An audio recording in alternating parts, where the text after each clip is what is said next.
নতুন নতুন ভিডিও পেতে সাবস্ক্রাইব করুন এসএনএস বাংলা অ্যানিমেশন চ্যানেল। কাক এর প্রতি ঈগলের প্রতিশোধ নিয়ে শিক্ষণীয় গল্প। একসময় এক গভীর বনে বাস করত এক ঈগল ও এক দুষ্ট কাক।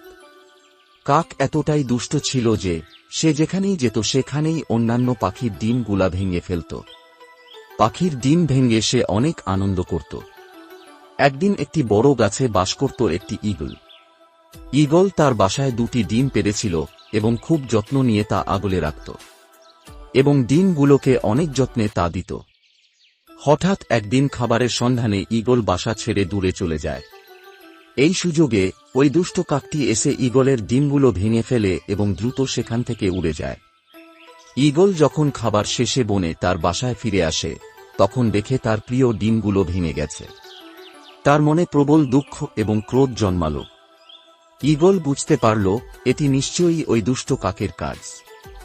তখন ঈগলটি প্রতিশোধ নেওয়ার সিদ্ধান্ত নিল। মনে মনে বলল, চরম প্রতিশোধ নিতে হবে, না হলে কাক শিক্ষা পাবে না। তখন প্রতিশোধ নেওয়ার জন্য ঈগল কাককে খুঁজতে শুরু করল। বনের এদিক সেদিক ঘুরে কোথাও পাচ্ছিল না। হঠাৎ একদিন ঈগল দেখল কাক একটি ছোট গাছের ডালে বসে আছে। ঈগল শান্তভাবে কাকের দিকে এগিয়ে গেল। ঈগল কাকে বলল, তুমি আমার ডিমগুলো কেন ভেঙে ফেলেছ?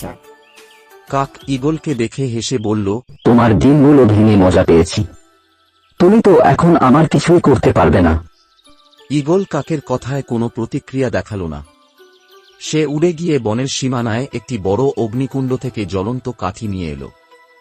ঈগল সেই কাঠি দিয়ে কাকের বাসায় আগুন ধরিয়ে দিল। কাক চিৎকার করতে লাগল, কিন্তু ততক্ষণে তার বাসা পুড়ে ছাই হয়ে গেছে। ঈগল নিচ থেকে বলল, তোমার মতো যারা অন্যের ক্ষতি করে তাদের নিজেদেরও সেই ক্ষতির শিকার হতে হয়। এটা ছিল তোমার কাজের ফল। এই ঘটনার পর থেকে কাক আর কখনো ঈগলকে বিরক্ত করার সাহস দেখায়নি। গল্পের শিক্ষা: অন্যায় কাজের শাস্তি একদিন না একদিন ভোগ করতে হয়।